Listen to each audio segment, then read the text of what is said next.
नमस्कार, टीवी9 भारतवर्ष में आपका एक बार फिर स्वागत है। यहाँ एलएसी से स्पेशल कवरेज के साथ हाजिर हूं मैं सुमेरा खान और हमारे साथ खास मेहमान जुड़े हुए हैं जिनके साथ हम आज दिन भर बातचीत करेंगे।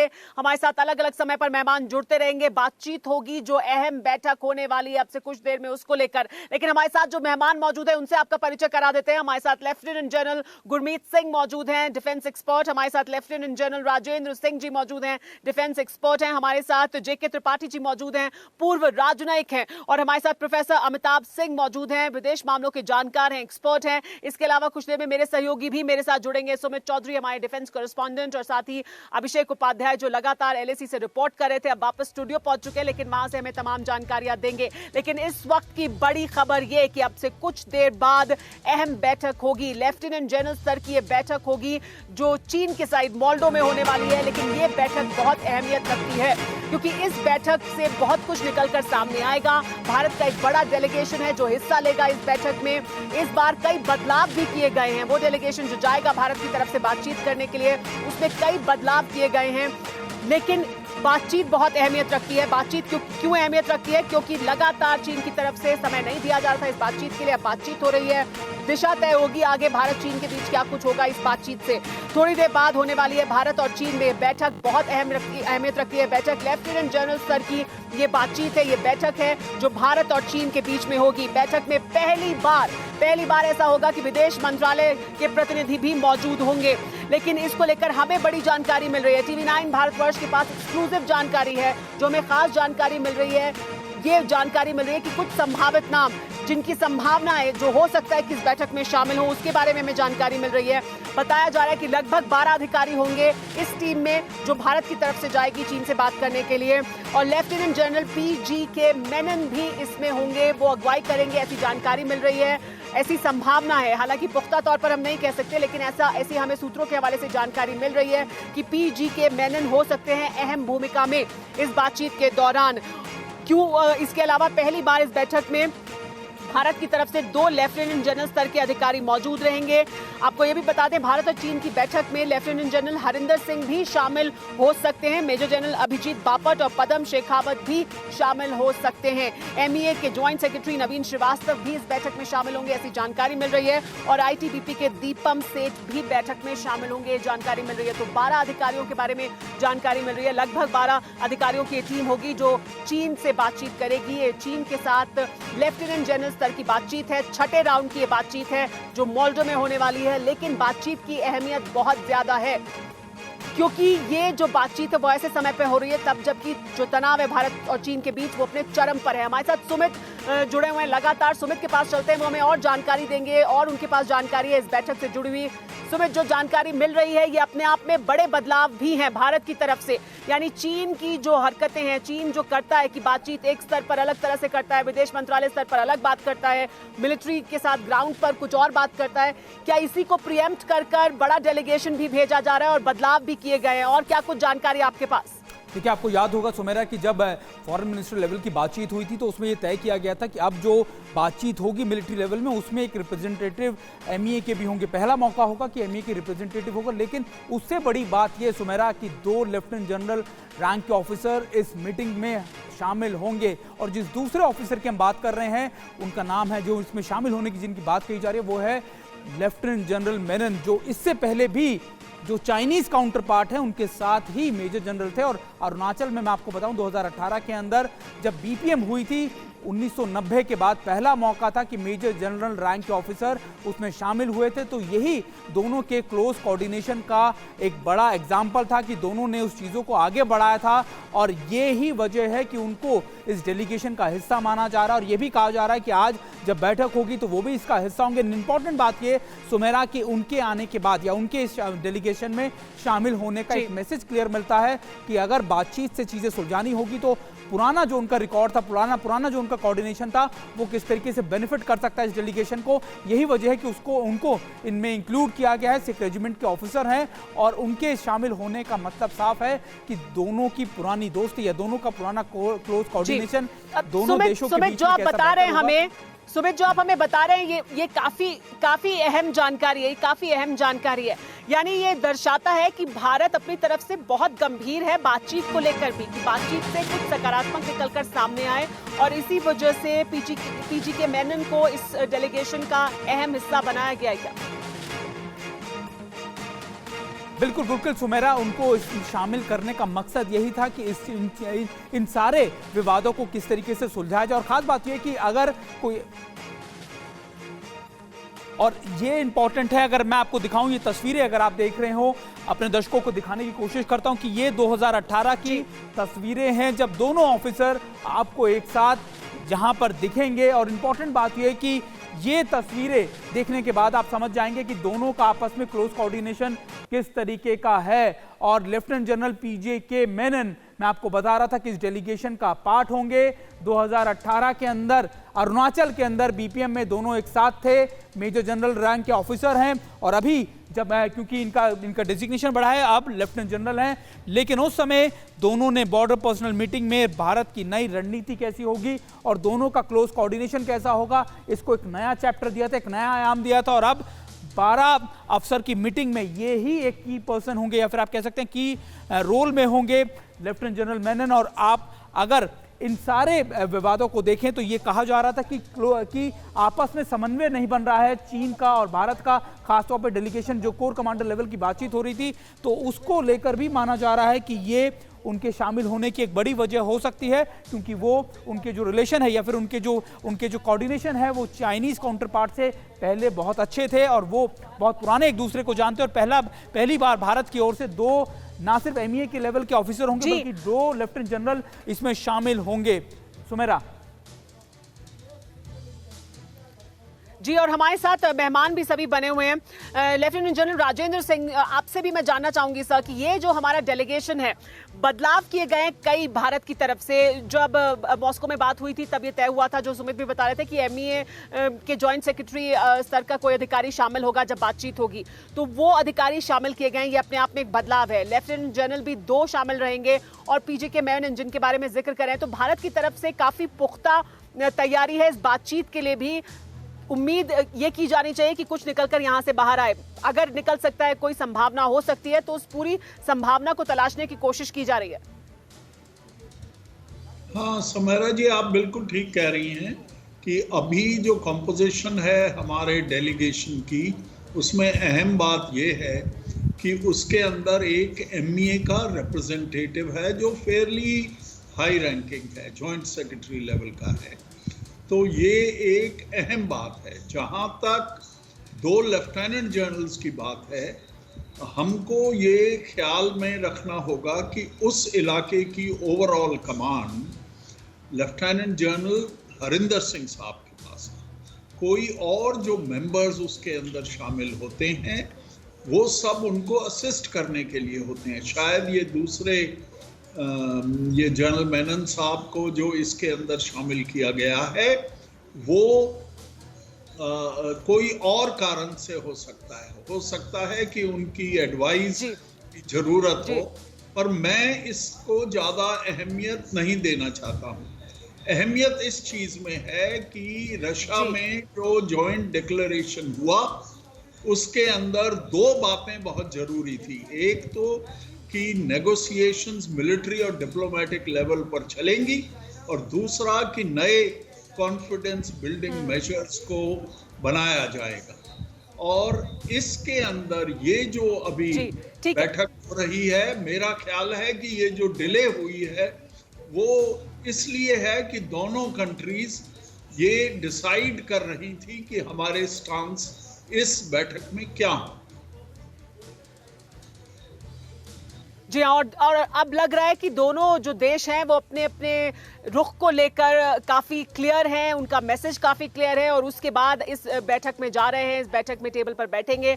वहां पर लेकिन क्या कुछ होगा, उस डेलीगेशन का कॉम्पोजिशन क्या कुछ होगा, कौन कौन लोग शामिल होंगे, इसके बारे में और विस्तार से जानकारी के लिए एक बार फिर सुमित का रुख कर लेते हैं। सुमित, हमें बताएंगे कि इस बैठक में जो डेलीगेशन है भारत की तरफ से, उसमें कौन कौन शामिल हो रहा है और उसका कॉम्पोजिशन कैसा है। सुमित, देखिए, इसमें करीब डेलीगेशन में 12 ऑफिसर हैं, सबसे पहले हमने आपको बता दिया, क्योंकि कोर कमांडर 14 कोर कमांडर होंगे, इसके अलावा दूसरे लेफ्टिनेंट जनरल भी हैं, और अब लेफ्टिनेंट जनरल पीजे मेनन, मैं आपको बता रहा था कि इनका 2018 में जो रिकॉर्ड है, कोऑर्डिनेशन है, वो चाइनीज काउंटर पार्ट से बहुत अच्छा है। यही वजह है कि इनको इंक्लूड किया गया इस डेलीगेशन के अंदर। ये एक महत्वपूर्ण चेंज है जो अब डेलीगेशन के अंदर किया गया है। इसके अलावा दूसरे लोग कौन कौन शामिल होंगे इस डेलीगेशन के अंदर, ये भी आपके लिए जानना जरूरी होगा। हरिंदर सिंह जो 14 कोर कमांडर हैं, जो लगातार इस पूरे एरिया के लिए, लेह लद्दाख के एरिया के लिए जिम्मेदार हैं, या उसके बाद ज्वाइंट सेक्रेटरी नवीन श्रीवास्तव, ये आप कह सकते हैं कि ईस्ट रीजन जो है साउथ ईस्ट का, उसके लिए ये ज्वाइंट सेक्रेटरी हैं। ये पहली बार होगा कि एमईए लेवल के ऑफिसर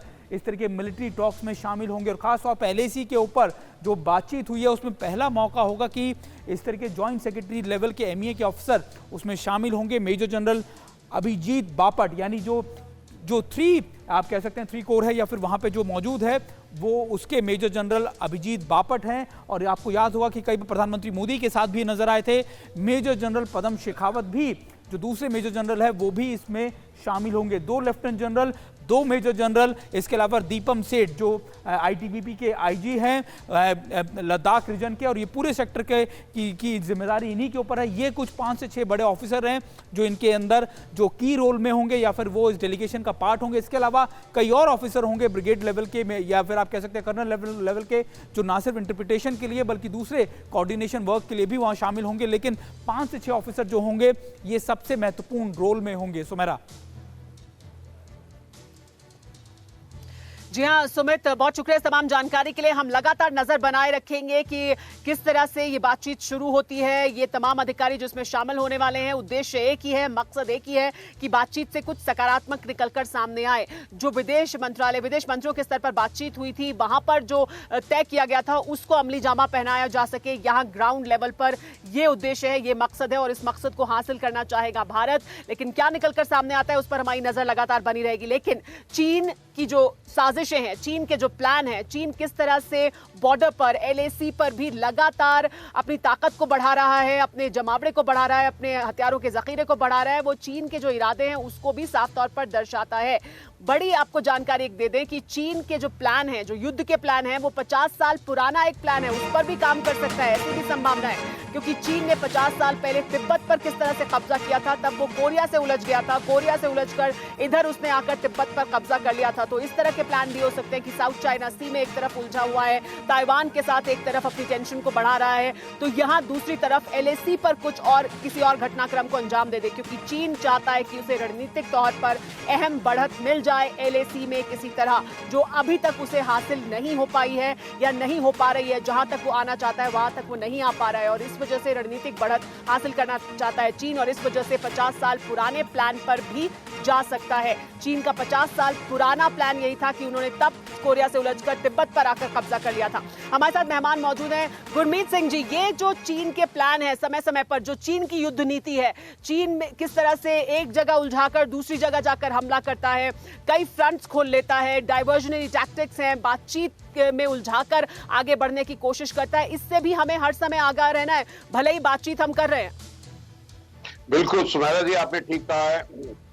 पहली बात तो चीन पे विश्वास नहीं कर सकते हैं। दूसरा, जो चीन की टैक्टिक स्ट्रैटेजी है वो इनडायरेक्ट, प्रॉक्सी, झूठ, प्रोपेगेंडा, जो मीडिया वॉर, साइकोलॉजिकल, इन पर निर्भर है।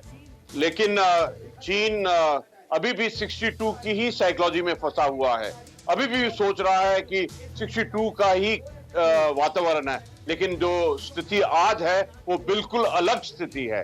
जिस प्रकार से भारत की सेना की कैपेबिलिटी, कैपेसिटी और स्किल है, बिल्कुल अलग है। जो ईस्ट लद्दाख के अंदर में जो भारतीय सेना ने स्थिति एक बनाई है प्रीएम्प्टिव एक्शन करने के बाद में, बिल्कुल रूप से बदल गई है। स्ट्रेटेजिक और डोमिनेशन बिल्कुल भारत की तरफ है। जिस तैयारी के साथ भारत इस स्थिति में है। और सुमेरा जी, मैं एक चीज बताना चाहता हूं आपको कि आप बात कर रही थी कंपोजिशन के बारे में। जी। तो देखिए जी, एक बात बिल्कुल क्लियर है कि जो 12 मेंबर हैं उनको बहुत ही सूझबूझ से चुना गया है। जिस लेफ्टिनेंट जनरल साहब की बात कर रहे हैं उसके पीछे भी एक सोच, प्लानिंग और दूरदृष्टि है। अभी समय नहीं है बताने का कि क्यों उनको इंक्लूड किया, लेकिन एक बहुत सूझबूझ वाली बात है। जी हाँ, इसके बाद हम आपको ये भी बता दें कि चीन बातचीत के आड़ में लेकिन ये करता रहा है चीन, इसी वजह से एक और बड़ी खबर आपको बता दें। बड़ी खबर ये कि लगातार चीन बातचीत की आड़ में जंग का प्लान भी बनाता रहा है और चीन ऐसा पहले भी करता रहा है, चीन ऐसा दोबारा भी कर सकता है। यानी बातचीत की आड़ में चीन का जंग का प्लान है, बातचीत की आड़ में हमले की फिराक में है चीन, ऐसी जानकारियां मिल रही हैं। जिनपिंग की फौज का सीक्रेट जंग का प्लान है और इसको लेकर अपने कमांडर्स से प्लान मांगा है जिनपिंग ने कि वो उन्हें प्लान दें, बताएं कि किस तरह से जो सीक्रेट जंग है उसे लड़ा जा सकता है। ऊंची पहाड़ियों पर कब्जा करने की फिराक में है चीन, क्योंकि भारत के पास ये एडवांटेज मौजूद है पहले से ही। श्रीनगर लेह तक राजमार्ग 1 पर कब्जा करने का प्लान भी है, ऐसी जानकारियां मिल रही हैं। तो चीन का ये मिनी वॉर का प्लान है, एक लिमिटेड वॉर का प्लान है चीन का कि वो भारत को उलझा कर रखे LAC पर। क्या चीन ऐसा कर सकता है? जिनपिंग ने सीक्रेट जंग का प्लान मांगा है अपने कमांडर से, ये बड़ी जानकारी। हमारे साथ JK त्रिपाठी जी भी मौजूद हैं और प्रोफेसर अमिताभ सिंह भी। सबसे पहले JK त्रिपाठी जी, आपसे मैं जानना चाहूंगी, हम लगातार बात कर रहे हैं कि विदेश मंत्रालय के जॉइंट सेक्रेटरी स्तर के अधिकारी भी मौजूद होने वाले हैं इस बैठक में। विदेश मंत्रियों के स्तर पर जो बातचीत हुई थी उसी को आगे बढ़ाने का मकसद भी है। क्या इससे हासिल होगा जो ये बदलाव है, जो डेलीगेशन जा रहा है चीन के साथ बातचीत करने के लिए उससे?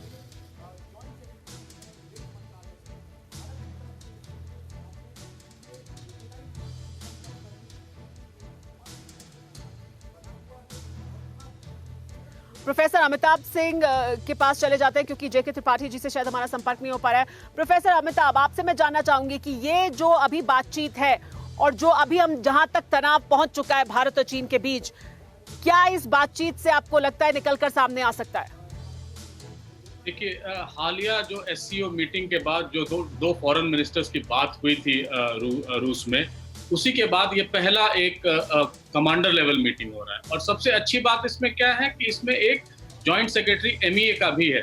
तो इससे होगा क्या कि इनकी जो बात हुई है उसका फॉलो अप हो जाएगा और ये मल्टी डायमेंशनल टॉक है। आप देखेंगे, आपने जैसे बताया ITBP के लोग भी हैं, MEA के लोग भी हैं और कमांडर्स तो हैं ही, तो इसका एक असर ग्राउंड पर भी पड़ेगा। लेकिन देखिए, चीन का जिस तरह से अब तक उसका बर्ताव रहा है, 1978 में जब पहली बार वाजपेयी जी विदेश मंत्री के तौर पर चाइना गए थे 1962 के युद्ध के बाद, उसी शाम चीन ने वियतनाम पे अटैक कर दिया। तो बातचीत तो होती ही रहनी चाहिए, बट ये भी बातचीत का एक महत्वपूर्ण तरीका है कि हमें अपना गार्ड्स लो डाउन नहीं करना है। और हमारे जो विदेश मंत्री हैं, जो फॉरेन सेक्रेटरी भी रहे हैं, वो एक ओल्ड चाइना हैंड रहे हैं, तो उनको इस बात की पकड़ होगी और उसी के तहत ये जो MEA के लेवल को भी इन्वॉल्व किया गया है इस कोर कमांडर मीटिंग में। तो ये एक अच्छा संकेत है, एक अच्छा डेवलपमेंट है। बट चाइना को ये बताना होगा कि हम पूरी तरह से तैयार हैं किसी भी इवेंचुअलिटी के लिए। जी हाँ, और वो लगातार संदेश चाइना को दिया जा रहा है, वो लगातार संदेश चीन को दिया जा रहा है कि हम पूरी तरह से तैयार हैं। अगर आप बातचीत से बात नहीं बनती है तो फिर जो मैदान में किया जाना है उसके लिए भारत पूरी तरह से तैयार है। लेकिन इस बीच एक और बड़ी खबर बता दें, फिर मैं हमारे पास एक बार फिर JK त्रिपाठी जी जुड़ गए, उनके पास मैं जाऊंगी। लेकिन बड़ी खबर ये कि ताइवान पर हमले की तैयारी में है जिनपिंग, ताइवान पर हमले की तैयारी में है चीन, ऐसी जानकारी मिल रही है। ताइवान स्ट्रेट के पास PLA की वॉर ड्रिल की जानकारी है, वॉर ड्रिल PLA कर रहा है ताइवान स्ट्रेट के पास। ईस्ट थिएटर कमांड पर दूसरे राउंड की वॉर ड्रिल की जा रही है। ईस्ट थिएटर कमांड ये दूसरे राउंड की वॉर ड्रिल है जो कर रहा है ताइवान स्ट्रेट के पास, और ये बड़ा संकेत है चीन की तरफ से। वो ताइवान पर लगातार दबाव बना रहा है, ताइवान को लगातार डरा और धमका रहा है। एक तरफ बातचीत और दूसरी तरफ युद्ध की तैयारी चीन की तरफ से। चीन यही कर रहा है, एक तरफ बातचीत करता है तो दूसरी तरफ युद्ध की तैयारी करता है। हमारे साथ JK त्रिपाठी जी एक बार फिर जुड़ गए। JK त्रिपाठी जी, मैं आपसे जानना चाहूंगी, चीन एक तरफ युद्ध की तैयारी करता है, दूसरी तरफ बातचीत करता है और बातचीत से भी कुछ निकलकर सामने नहीं आता है। लेकिन जो आज बातचीत हो रही है उसमें बदलाव किए गए हैं। विदेश मंत्रालय के जॉइंट सेक्रेटरी स्तर के अधिकारी भी इसमें शामिल है। यानी भारत की तरफ से ये भी संकेत है कि ये एक सिर्फ LAC पर एक स्कर्मिश नहीं है, एक झगड़ा नहीं है, इसके बड़े मायने हैं और इस वजह से इसमें MEA के जो अधिकारी हैं वो भी शामिल हैं और तमाम और अधिकारी शामिल हैं। जी बिल्कुल सुमेरा, देखिए ऐसा है कि ये पहली बार इस बातचीत में विदेश मंत्रालय के अधिकारी को, ITBP के अधिकारी को शामिल किया गया है।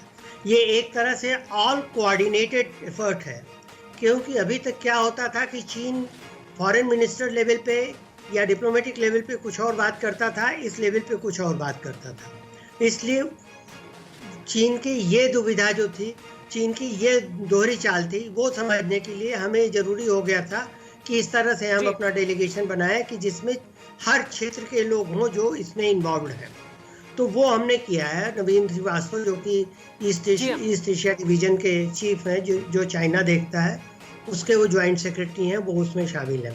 यहाँ पर एक चीज आपको ध्यान रखनी होगी कि पहले हमें ये भी ध्यान देना होगा कि चीन का डेलीगेशन क्या है। क्या चीन के डेलीगेशन में भी विदेश मंत्रालय का उनका कोई अधिकारी है?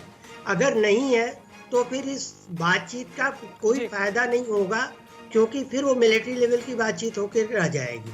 अगर वहां भी विदेश मंत्रालय को कोई अधिकारी है तो दोनों ओर से, दोनों पक्षों से, दोनों आयामों से ऐसी उम्मीद की जानी चाहिए सर, ऐसी उम्मीद की जानी चाहिए कि उधर से भी होगा विदेश मंत्रालय स्तर का अधिकारी, क्योंकि ये तय किया गया था मॉस्को में जब विदेश मंत्रियों की बैठक हुई थी कि विदेश मंत्रालय के अधिकारी मौजूद रहेंगे। तो उम्मीद की जानी चाहिए कि चीन की तरफ से भी शामिल रहेंगे अधिकारी, क्योंकि ये पहले से तय किया गया था कि ऐसा होगा। अब आगे जब बातचीत होगी, हमारे साथ अभिषेक उपाध्याय भी मौजूद है, माफ कीजिएगा सर, उनके पास भी मैं चली जाती हूँ।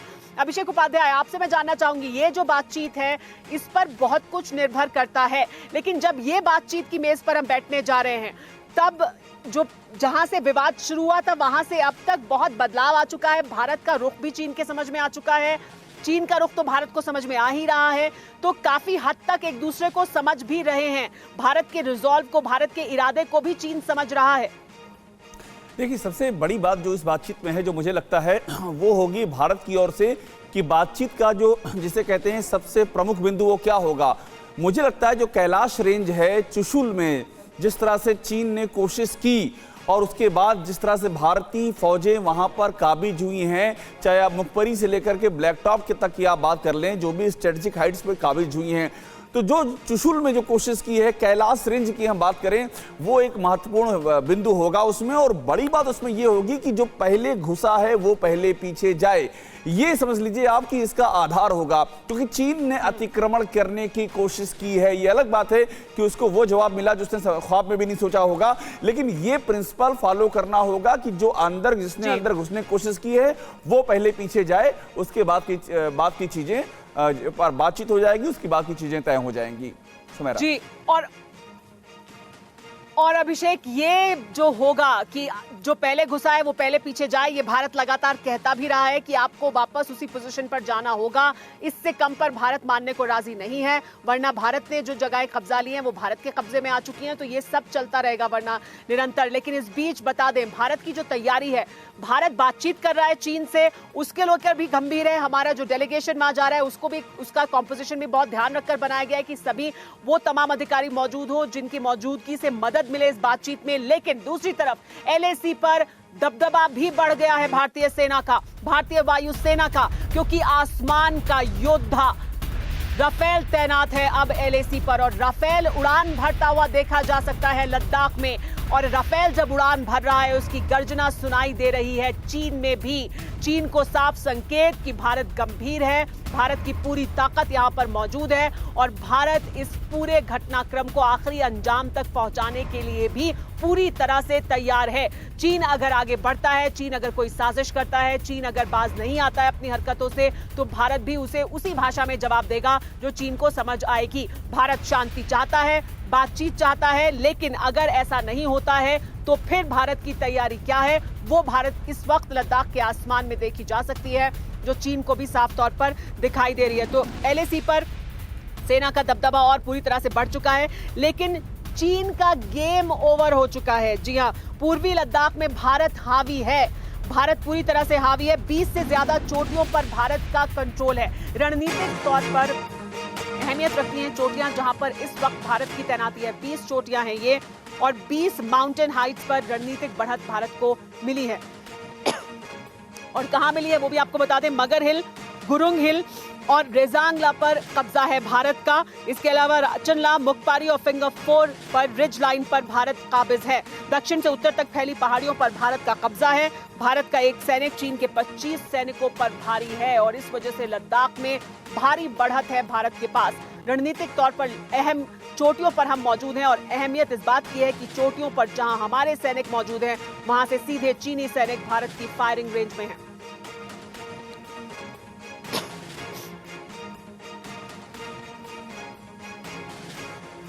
जी हां, तो चीन का गेम ओवर हो चुका है। पूर्वी लद्दाख में भारत हावी है। 20 से ज्यादा चोटियों पर कंट्रोल है। 20 माउंटेन हाइट्स पर रणनीतिक बढ़त भारत को मिल गई है। और कहां पर रणनीतिक बढ़त मिली है वो भी आपको बता दें।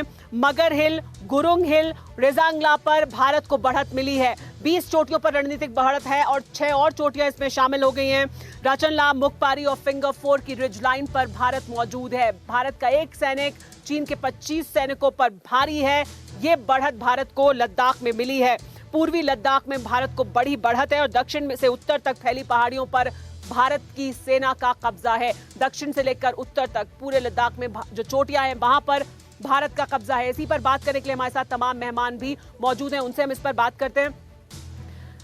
हमारे साथ त्रिपाठी जी मौजूद हैं। त्रिपाठी जी, ये जो भारत को बढ़त मिली है, रणनीतिक बढ़त जो भारत के पास है, 20 चोटियां हैं जहां पर भारत मौजूद है, 6 और हासिल कर लिए, तो लगभग सभी जो रणनीतिक तौर पर अहम चोटियां हैं वहां इस समय भारत मौजूद है। ये कितनी बड़ी एडवांटेज है, ये कितना बड़ा भारत के हाथ में एक कार्ड है जो भारत को मदद करेगा जब वो चीन के साथ बातचीत करेगा? देखिए, चीन ने जब ये हमला किया था, जब इंट्रूजन की कोशिश की थी, तो चीन को कतई ये अंदाजा नहीं था कि भारत की क्या प्रतिक्रिया होगी। चीन ने थॉरोली इसको मिसकैलकुलेट किया। अब जब भारत ने इतनी चोटियों पर अपनी बढ़त हासिल कर ली है, चोटियों के ऊपर से रह के वो नीचे देख सकते हैं और चीनियों पे निशाना साध सकते हैं, तो इससे चीन को परेशानी हो रही, काफ़ी परेशानी हो रही है।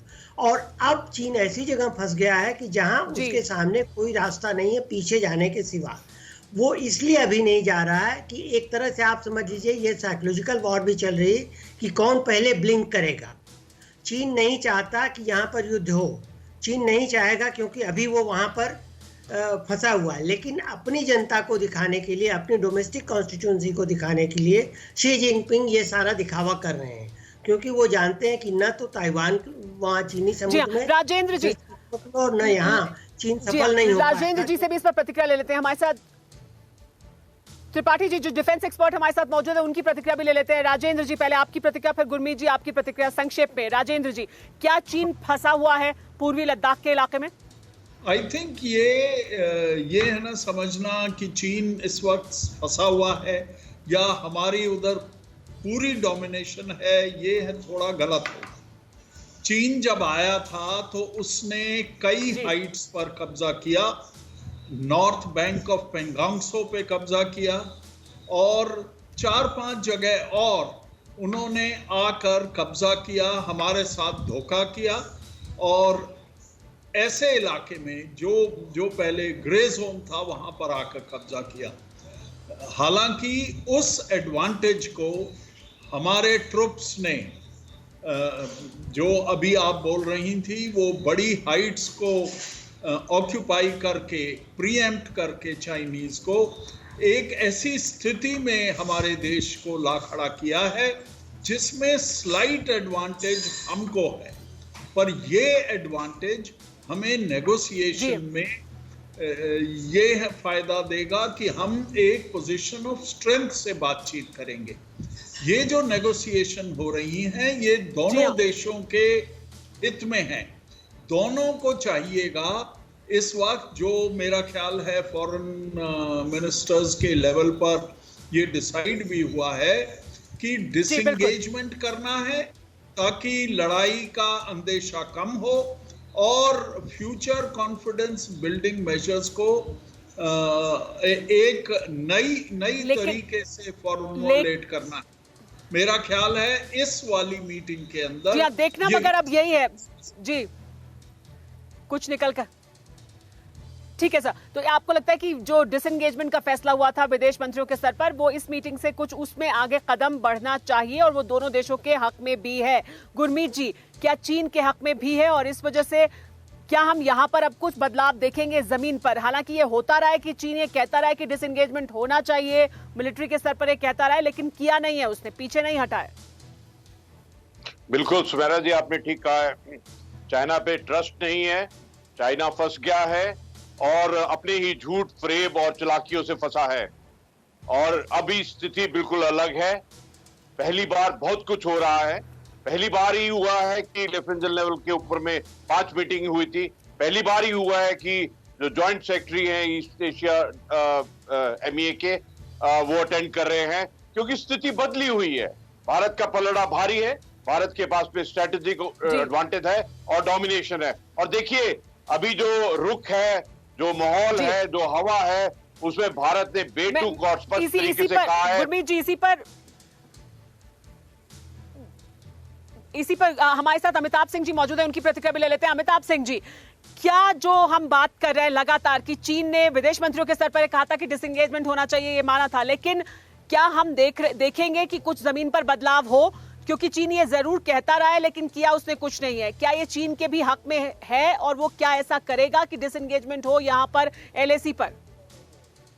देखिए, भारत ये समझ गया है कि चीन का गेम प्लान क्या है और उस गेम प्लान के तहत क्या है कि अपना पोजीशन ऑफ स्ट्रेंथ कैप्चर कर लो और उसके बाद निगोशिएट करो। कभी भी वीकनेस के लेवल पे अगर आप निगोशिएट करते हैं तो उसका कोई असर नहीं होता है। तो भारत ये कहते हैं China has been caught in its game. अब उनकी गेम को हमने समझ लिया है, अब वो कैसे रिएक्ट करते हैं वो समझ लिया है और हम पीछे नहीं हटने वाले हैं। सबसे बड़ी बात है कि चीन ये जान गया है कि अब वो पीछे नहीं हटेगा। डिसएंगेजमेंट को एक एक्टिवली एक पॉलिसी लेवल पे हिंदुस्तान ने अपनाया है, उसको हमें एक्सेप्ट करना होगा और उसको चीन को भी एक्सेप्ट करना चाहिए। अगर वो नहीं करता है तो बात बिगड़ेगी और बात आगे बढ़ेगी। इसके लिए चीन भी शायद तैयार है और हम भी किसी भी अवश्यंभावी संभावना के लिए तैयार हैं। जी हाँ, और वो साफ तौर पर दिख भी रहा है कि हम हर संभावना के लिए तैयार हैं। अभिषेक उपाध्याय भी हमारे साथ लगातार बने हुए हैं। अभिषेक, ये जो हम बात कर रहे हैं कि क्या चीन के रुख में कोई नरमी आएगी, कोई बदलाव आएगा, क्या बातचीत में अब कोई बदलाव हम उस तरह से देखेंगे कि चीन वाकई डिसएंगेजमेंट के लिए राजी हो और उन जगहों को छोड़े जहां वो आया था, जो आप पहले बात कर रहे थे कि जो पहले घुसा है वो पहले निकले? क्या चीन इसके लिए राजी होगा? देखिए सुमेरा, ये बेहद ही मुश्किल है और मुझे ऐसा लगता है कि जो वहाँ के हालात हैं, चीन सिर्फ जो इस समय टैक्टिकल हालात हैं वहाँ के, उसके मुताबिक ही कुछ कंसेशन करने पर राजी होगा। और मुझे ऐसा लगता है जो बातें सामने आ रही हैं, बात लद्दाख तक सीमित नहीं रहेगी, बात ये जाएगी अरुणाचल और सिक्किम तक बात जाएगी। ये सारा कुछ जो है ये बातचीत का ये जो पूरा दायरा है उसमें वो भी शामिल होगा। चूंकि चीन की सबसे बड़ी समस्या ये है कि वो जो मौसम है वहाँ का वो उसके अनुकूल नहीं है। उसके आपको याद होगा जब ब्लैक टॉप और कैपिटल टॉप पर हम लोग पहुंचे तो वहाँ पर उन्होंने क्या लगा रखा था, अपने सर्विलांस और कैमरे लगा रखे थे, वो वहाँ पर टिक नहीं सकते हैं। तो उनकी मुसीबत ये है कि ये जो मौसम है, ये वक्त है, ये उनके अनुकूल नहीं है। भारत की तैयारी पूरी है। मुझे ऐसा लगता है कि चीन इस लद्दाख की जो पूरी LAC की जो पूरी विवाद चल रहा है, इसमें वो आगे की और भी जगहें जोड़ करके किसी न किसी कंसेशन के ग्राउंड पे पहुंचने की कोशिश करेगा।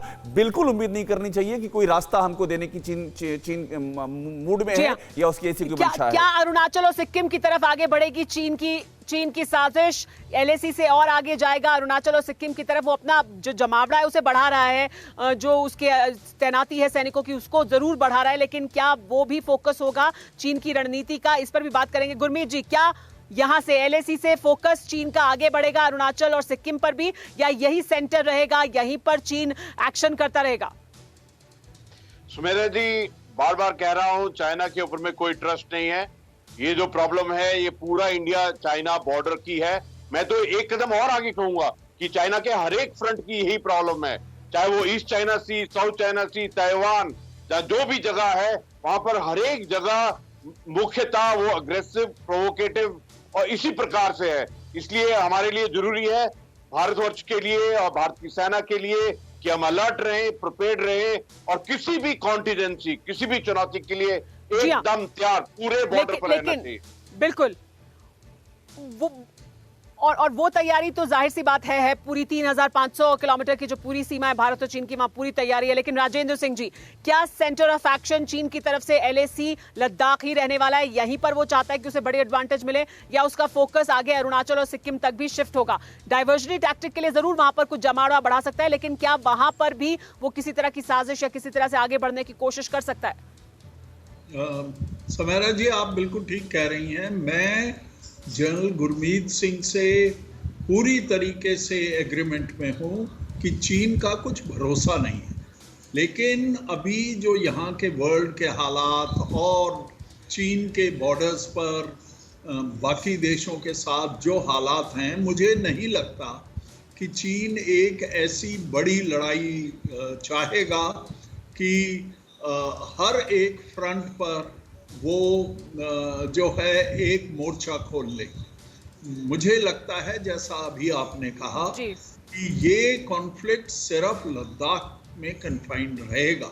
इसका मतलब ये नहीं कि उनका जो कंसंट्रेशन ऑफ फोर्सेस है वो बाकी जगह नहीं होगा। इसका मतलब ये नहीं कि छोटे छोटे स्क्रमिशेस बाकी जगह नहीं होंगे, क्योंकि वो नहीं चाहेगा कि जो ट्रुप्स हमारे डिप्लॉयड हैं ईस्टर्न सेक्टर में या सेंट्रल सेक्टर में, वो इस तरफ आ सके। और ये जो पूरा असेसमेंट है, हमारे मिलिट्री लीडर्स ने इसको अच्छी तरीके से किया होगा, और हम हर एक स्थिति को मुकाबला करने के लिए अभी इस वक्त पूरी तरीके से तैयार होंगे।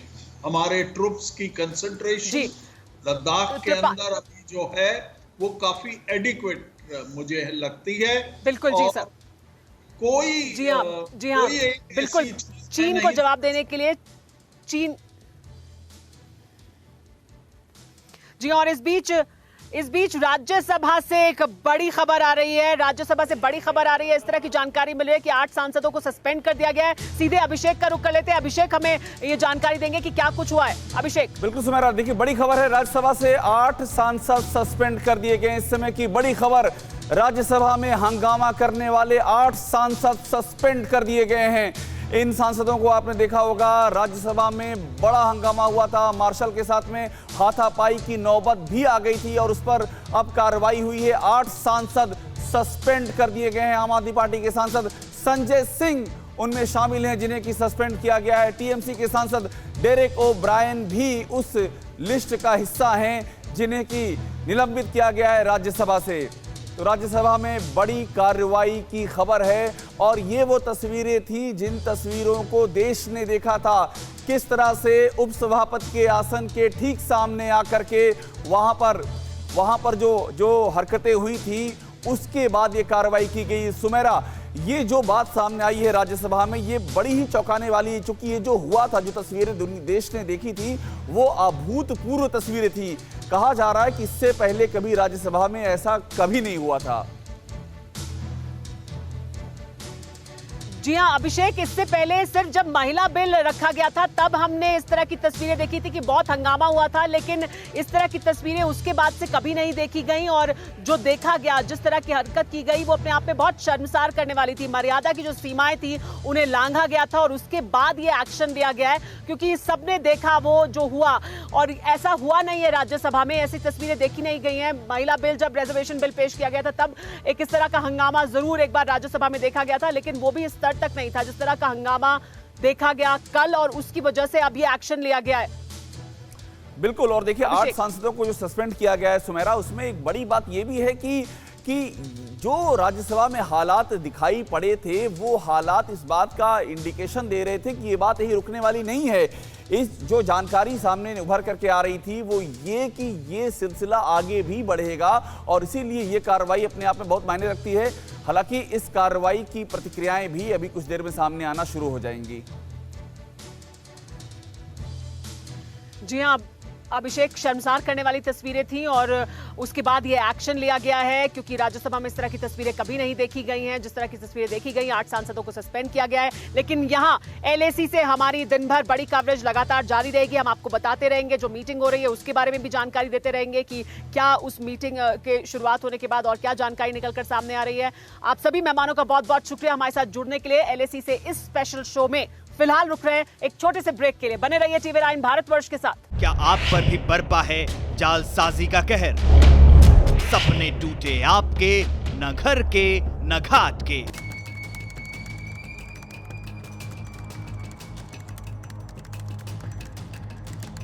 देखिए लूट घर हर रात 9:30 बजे। फिक्र आपकी,